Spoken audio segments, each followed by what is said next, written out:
ఈరోజు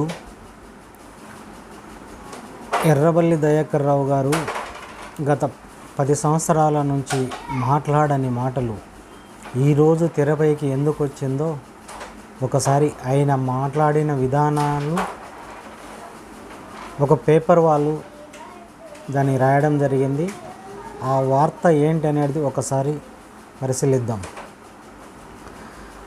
జయశంకర్ సార్ను తన్నిన దుర్మార్గుడు కేసీఆర్. ఎవరు? జయశంకర్ సారును కేసీఆర్ తన్నాడు. మరి ఆ 10 ఏళ్ళ సమయంలో నీవు ఒక బానిసగా ఆయనతో కాపల కుక్కగా ఉంటూ జయశంకర్ సారును తన్నిన విధానాన్ని నీవు చూసిన వాడవు ఎందుకు బయటికి పెట్టలేదు? ఓకే, నీకు పదవి వామోహంలో ఉన్నావు కాబట్టి దాన్ని బయటికి పెట్టలేదు. ఇప్పుడు ఎందుకు పెట్టాల్సి వచ్చింది? నీవు టీఆర్ఎస్ పార్టీలో మాజీ మినిస్టర్గా, మాజీ ఎమ్మెల్యేగా, ప్రస్తుతం టీఆర్ఎస్ పార్టీలో ఒక సభ్యునిగా కొనసాగుతూనే ఉన్నావు కదా. మరి ఇప్పుడు ఎందుకు ఈ విషయాన్ని బయటికి తీశావు? ఒకసారి చూద్దాం. బతికి ఉన్న నాళ్ళు జయశంకర్ సారును ప్రతిరోజు మానసికంగా వేధించాడు. ఉద్యమం గురించి మాట్లాడుదామని పిలిచి తాగిన మత్తులో సార్ ఛాతి మీద తన్నాడు. ఆఖరి క్షణాల్లో కలవడానికి వెళ్ళినప్పుడు కేసీఆర్ కొట్టింది చెప్తూ సార్ నన్ను పట్టుకొని ఏడ్చాడు. తెలంగాణకు అసలైన జాతిపిత ఎవరైనా ఉన్నారంటే అది ప్రొఫెసర్ జయశంకర్ సార్ మాత్రమే.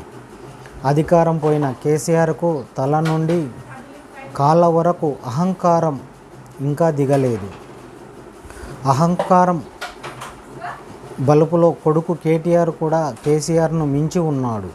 మంత్రి పదవికి కక్కుర్తిపడి 10 ఏళ్ళు ఆత్మగౌరవం వదిలేసి బానిసగా అక్కడ బతికాను. మీడియా చిట్ చాట్లో ఆవేదన వ్యక్తం చేసిన మాజీ మంత్రి, బీఆర్ఎస్ నేత ఎర్రబెల్లి దయాకర్ రావు. చూడండి, ఉద్యమం గురించి మాట్లాడదామని పిలిపించుకొని జయశంకర్ సార్ ఛాతి మీద తన్నాడు అని చెప్పావు. అది కూడా నీతో చెప్పుకుంటూ ఏడ్చిండు అని చెప్పినావు. కానీ నీ 10 ఏళ్ళ మినిస్టర్ పోస్టు కోసం కక్కుర్తి పడి నేడు జయశంకర్ సారుని జాతిపితగా ఎవరైనా ఉన్నారంటే అది ప్రొఫెసర్ జయశంకర్ సార్ అని చెబుతూ ఆయనను తన్నినప్పుడు ఆ మాటలు ఎందుకు రాలేదు? ఇలాంటి బానిసత్వం తెగింపు చేసి ఆత్మగౌరవంగా బతకడం నేర్చుకోండి. అంటే ఈరోజు తెలంగాణ ప్రజలను వాస్తవానికి వెర్రోళ్ళని చేసినట్లే కదా. మీరు మీ కళ్ళ ద్వారా చూసిన ప్రతి విషయాన్ని కూడా దాచిపెట్టినట్లే. అంటే నీ ఒక తెలంగాణ ద్రోహివి. తెలంగాణ ద్రోహిగా ఉంటూ కేసీఆర్ పక్కల్నే చేరి జాతి పితగా పిలువబడుతున్న జయశంకర్ సారును అవమానపరిచిన రోజుల్లో కూడా ఆయన గురించి బయటికి తీయకుండా కేసీఆర్ గొప్పతనం గురించి పొగుడుతూ మీ యొక్క కక్కుర్తిని తెలంగాణ ప్రజల ముందు ఈరోజు పెట్టగలుగుతున్నాం. నిజమైన దేశద్రోహులు, తెలంగాణ ద్రోహులు మీరే.